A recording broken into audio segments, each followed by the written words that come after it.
Hello and welcome back to tricks. Myanmar में फिर से मिलिट्री रूल इम्पोज कर दिया गया, यानी कि वहाँ के कमांडर इन चीफ ने अनाउंस किया है कि म्यांमार में 1 साल के लिए इमरजेंसी रूल चलेगी और उसके बाद वहाँ पे फिर फ्री एंड फेयर इलेक्शंस होंगे, क्योंकि उनका मानना है, उनका क्लेम है कि म्यांमार जो अभी रिसेंट नवंबर में इलेक्शंस हुए हैं और जिसमें आंग सान सू की पार्टी ने 87% सीट्स जीते हैं, वो गलत तरीके से इलेक्शंस हुए हैं, इलेक्शंस फ्रॉड हुए हैं। इसी बेसिस पे उन्होंने कू किया है, यानी कि डेमोक्रेटिकली इलेक्टेड गवर्नमेंट को वायलेंट तरीके से हटा दिया है। सू की वहाँ के प्रेसिडेंट और कई सारे लीडर्स को अरेस्ट कर लिया गया है और जो वाइस प्रेसिडेंट थे उनको ट्रांसफ़र करना पड़ा है सारा ही पावर्स मिलिट्री को। तो म्यांमार में ऐसा क्यों होता है, म्यांमार में मिलिट्री क्यों पावरफुल है और हिस्ट्री क्या है इसकी, आज के वीडियो में हम लोग ये जानेंगे। कुछ टर्म्स हैं जिनको समझने की ज़रूरत है आगे बढ़ने से पहले। मिलिट्री जुंटा, मिलिट्री जुंटा क्या होता है? मिलिट्री लेड गवर्नमेंट, जब मिलिट्री के officers as a committee government चलाते हैं तो उसको कहते हैं मिलिट्री जुंटा। टाटमाडाओ म्यांमार की मिलिट्री का ऑफिशियल नेम है टाटमाडाओ। स्टेट काउंसिलर यहाँ के प्राइम मिनिस्टर के इक्विवेलेंट होते हैं, जो कि आंग सान सू की थी वहाँ की। हिस्ट्री क्या है मिलिट्री जुंटा का म्यांमार में? म्यांमार जो कि पहले बर्मा था, इसको ब्रिटेन ने आफ्टर 3 एंग्लो बर्मीज वॉर के बाद 1824 से जो कि शुरू हुआ था, एनेक्स कर लिया था और इंडिया में मिला लिया था। फिर 1937 में इसको इंडिया से अलग कर दिया गया और 1948 में ये ब्रिटेन से इंडिपेंडेंट हुआ। उस समय जनरल आंग सान, इन्होंने म्यांमार की नेशनल मिलिट्री बनाई जापान की हेल्प से, लेकिन इनका असैसिनेशन हो गया 1947 में। इन्हीं की बेटी है आंग सान सू की।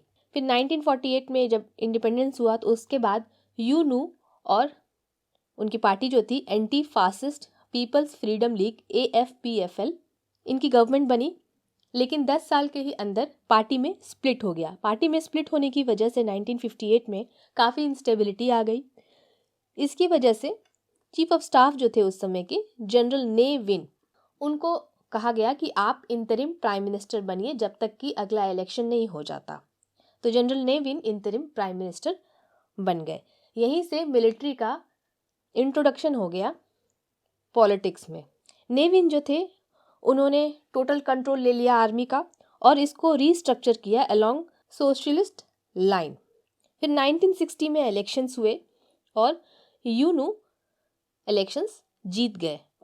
नेविन ने हैंड बैक कर दिया रिजीम को, जनरल ने हैंड बैक कर दिया, लेकिन 2 ही साल के अंदर फिर से तख्ता पलट हुआ। इसको कहते हैं ब्लडलेस कूप, क्योंकि कोई खून नहीं बहा, कत्ल वगैरह नहीं हुए।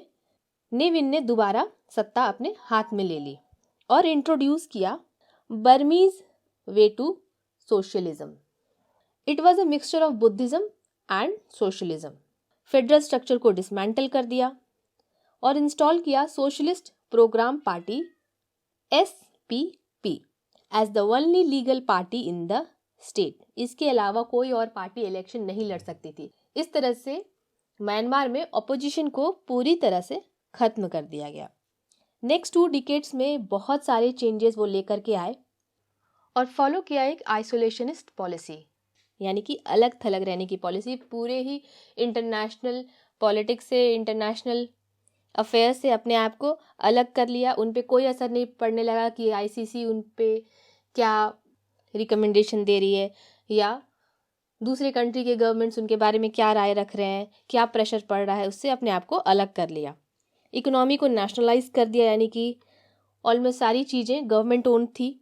फ्री मीडिया पे बैन लगा दिया, जितने भी फॉरेनर्स थे उनको एक्सपेल करना शुरू कर दिया। पॉलिटिकल एडवर्सरीज जो उनके थे सभी को जेल में डाल दिया।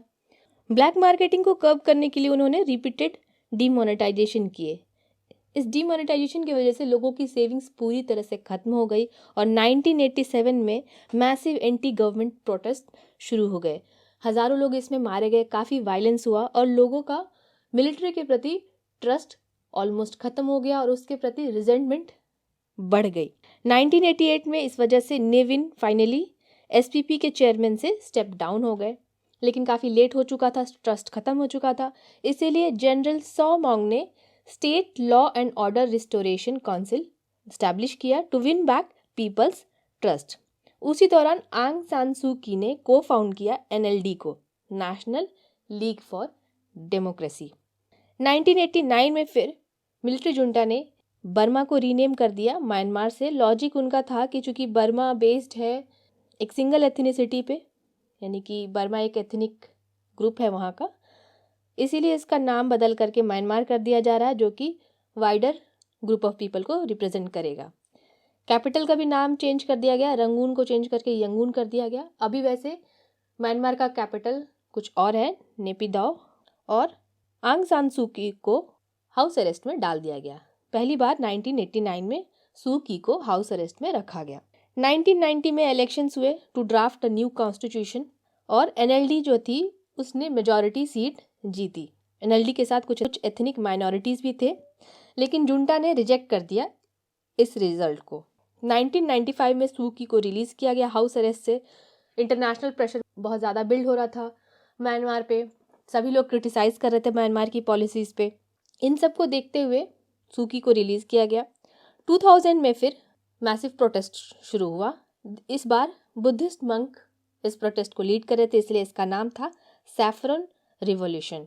2008 में तातमदाव यानी कि जो मिलिट्री थी उसने सिंगल हैंडेडली एक कॉन्स्टिट्यूशन ड्राफ्ट किया, यानी कि ना इसमें अपोजिशन इन्वॉल्व थी ना कोई और लोग इन्वॉल्व थे।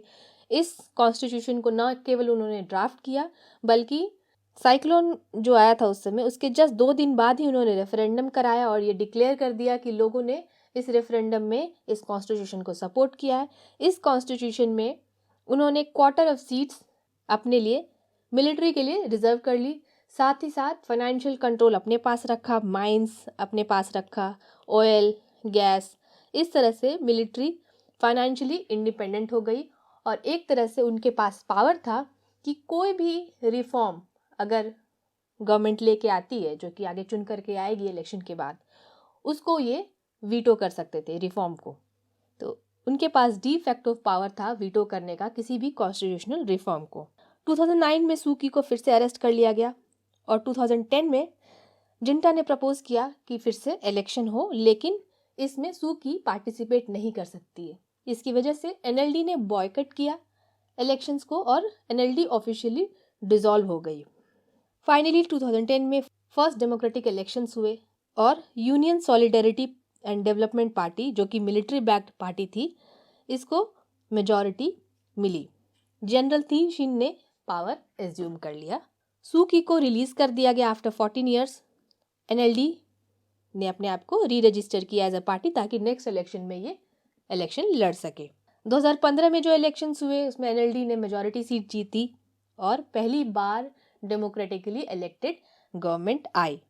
लेकिन इस गवर्नमेंट के आने के बाद से कोई बहुत ज़्यादा रिफॉर्म्स नहीं आए म्यांमार में। जो इशू थे वो बने रहे।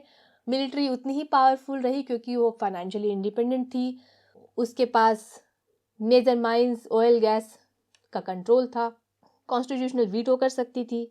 तो मिलिट्री लेड जेनोसाइड कंटिन्यूड रहे, उनके द्वारा जो प्रोसिक्यूशंस होते थे वो कंटिन्यूड रहे।